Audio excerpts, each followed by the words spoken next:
Bharat Ratna doctor Babasaheb Ambedkar यांना मानवंदना अर्पित करतो। आणि आज नवीन स्वरूपामध्ये जे पोस्ट ऑफिस सुरू झालेलं आहे त्याच्या उद्घाटनाकरता आपल्यामध्ये उपस्थित एक फार मोठा वारसा जे चालवतात जनकोजीराव शिंदे, राणूजी शिंदे, महादजी शिंदे असं जे घराणं आहे त्या घराण्यातले आजचे वारसदार आणि भारत सरकारचे मंत्री माननीय श्री ज्योतिरादित्य शिंदेजी, आमचे सहकारी आमदार अमित साटमजी, मुख्य पोस्टमास्टर जनरल अमिताभ सिंहजी, अरुण खानजी, रुपेश सावरकरजी, आचार्य पवन त्रिपाठीजी, या ठिकाणी उपस्थित सर्व भारतीय डाक विभागाच्या परिवारातील परिवारजन आणि उपस्थित सर्व भगिनी आणि बंधूंनो, आज अतिशय आनंदाची गोष्ट आहे की आमचं पोस्ट ऑफिस एका नव्या स्वरूपामध्ये पुन्हा एकदा जनतेच्या सेवेमध्ये रुजू होत आहे।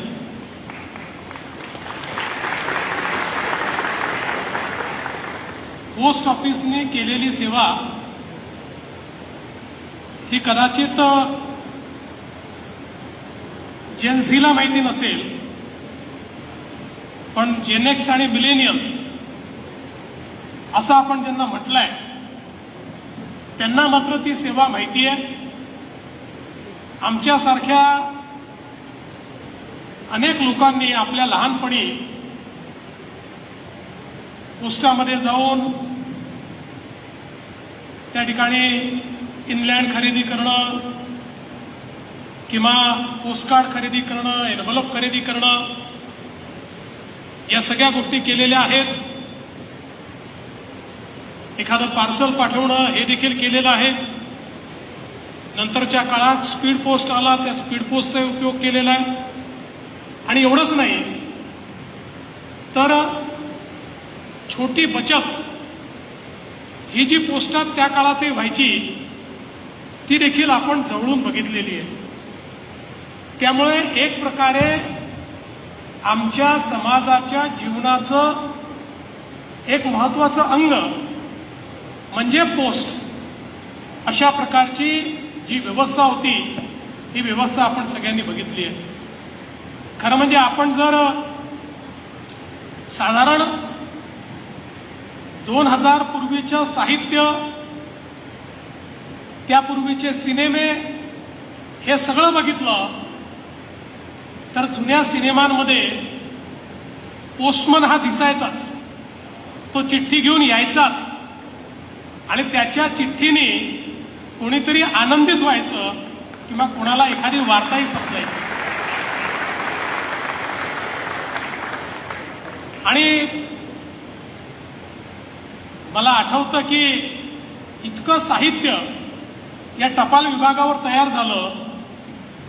हे पु ल देशपांडे हे गमतीनं असं म्हणायचे की आमचा मध्यमवर्गीय कसा आहे, तर म्हणाले पोस्टमन आणि पोलीस यातला फरक त्याला कळत नाही, त्यामुळे पोस्टमन जर पत्र देण्याकरता आला तरी त्याचा वेश पाहून चळाचळा कापणारा अशा प्रकारचा आमचा मध्यमवर्गीय आहे, असं गमतीने ते म्हणायचे।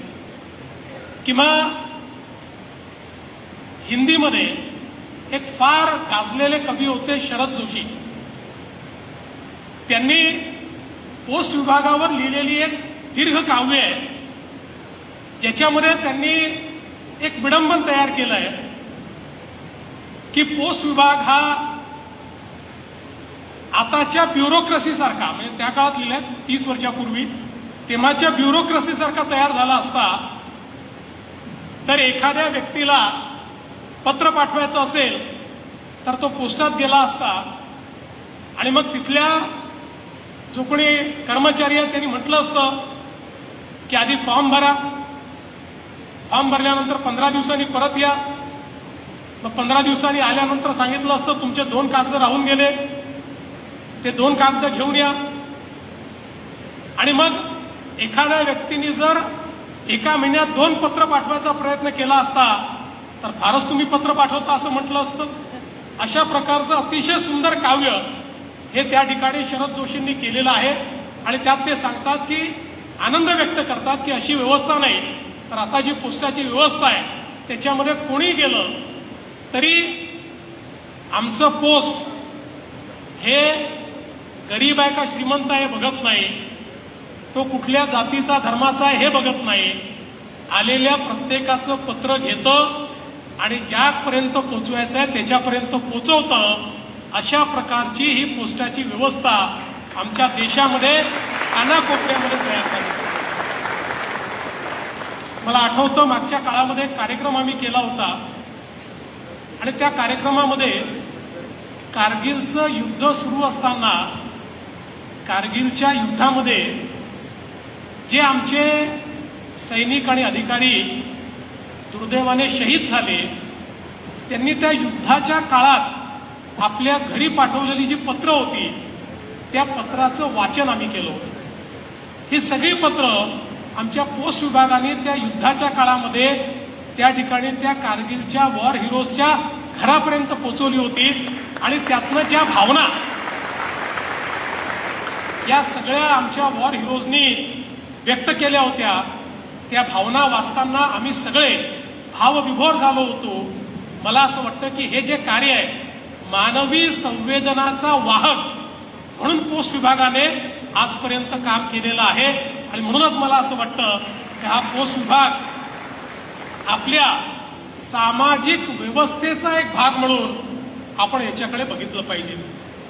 अर्थातच प्रत्येक जी गोष्ट असते त्याच्या लाईफ सायकलमध्ये जीवनामध्ये एक संक्रमणाची अवस्था असते आणि ती संक्रमणाची अवस्था ही साधारणपणे नवीन सहस्त्रक सुरू झालं आणि त्या काळामध्ये 90 नंतर आणि नवीन सहस्त्रकाच्या पहिल्या कालावधीमध्ये ज्यावेळेस मोठ्या प्रमाणात इंटरनेट आला, ज्यावेळी SMS सर्व्हिसेस सुरू झाल्या, कम्युनिकेशन ईमेलच्या माध्यमातून सुरू झालं, त्यातनं एक संक्रमणाची अवस्था आमच्या पोस्ट विभागाची तयार झाली.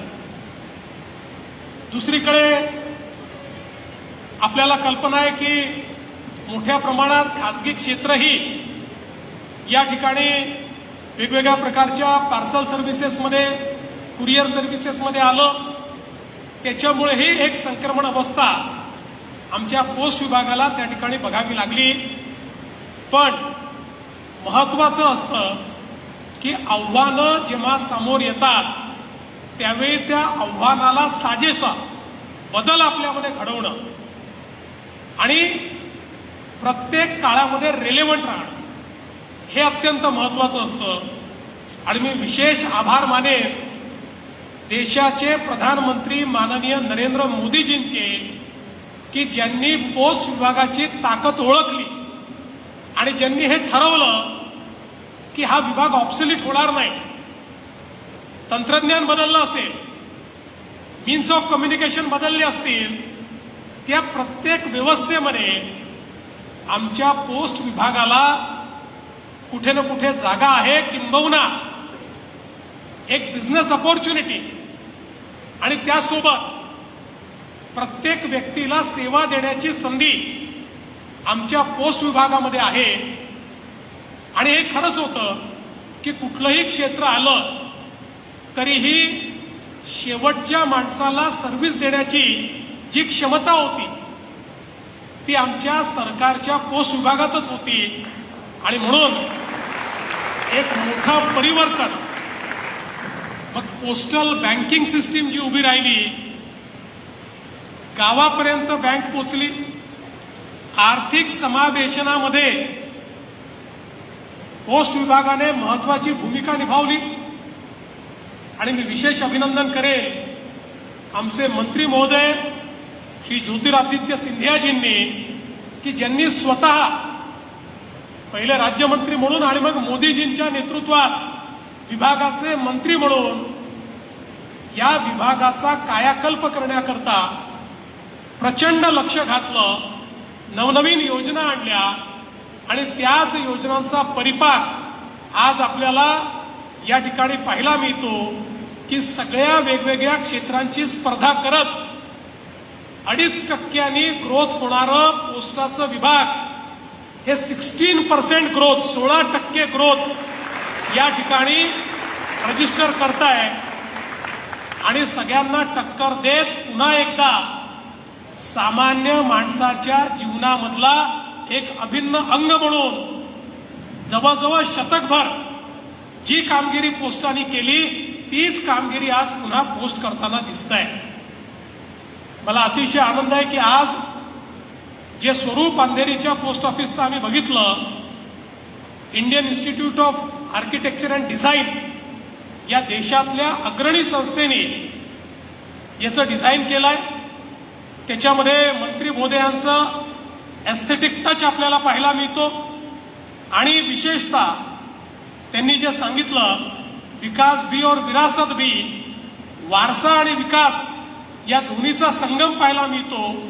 त्या बिल्डिंगमध्ये त्याचं जे हेरिटेज लुक आहे तेही सांभाळलेलं आहे आणि आधुनिकतम अशा प्रकारचं जे ब्रँडिंग पोस्ट विभागाला करायचं आहे ते ब्रँडिंग देखील त्या ठिकाणी झालेलं आहे. आधारपासनं बँकिंगपासनं तर त्या ठिकाणी ज्याचा उल्लेख झाला की स्वयंचलित किंवा आपल्याला ऑपरेट करता येईल अशी पार्सल सेवा इथपर्यंत सगळ्या गोष्टी या आपल्याला त्या ठिकाणी पाहायला मिळत आहेत आणि इतकं सुंदर अशा प्रकारचं त्याचं ब्रँडिंग त्याचा अपिअरन्स हा त्या ठिकाणी तयार झालाय की निश्चितपणे कोणालाही असं वाटावं एकदा तरी आपण पोस्टात जाऊन यावं अशा प्रकारचं पोस्ट ऑफिस हे अंधेरीला तयार झालेलं आहे. आणि आता जवळपास 2200 ठिकाणी महाराष्ट्रामध्ये अशा प्रकारचं पोस्ट ऑफिस तयार होणार आहे. मी महाराष्ट्र सरकारच्या वतीनं मंत्री महोदय आपलं आणि देशाचे प्रधानमंत्री मोदीजी यांचे मनापासून आभार मानतो. आपण बघा की आव्हानांना समोर गेलं तर काय होतंय आपण बघितलंय. आपल्याच लाईफस्पॅनमध्ये आपण बघितलं की ज्यावेळी आपल्या देशामध्ये आपण मोबाईल वापरणं चालू केलं त्यावेळी सगळं मार्केट नोकियाकडे होतं.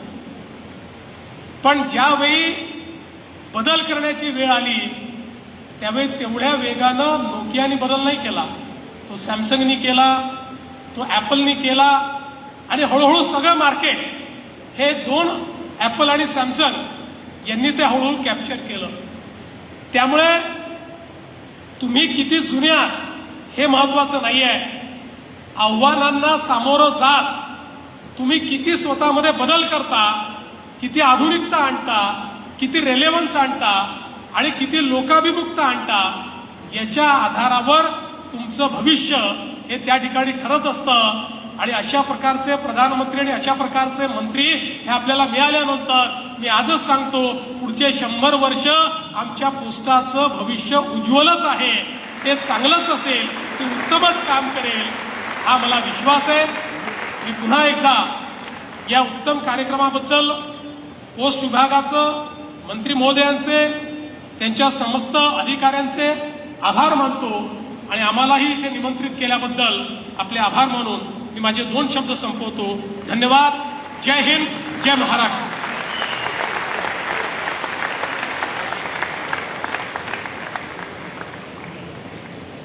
धन्यवाद.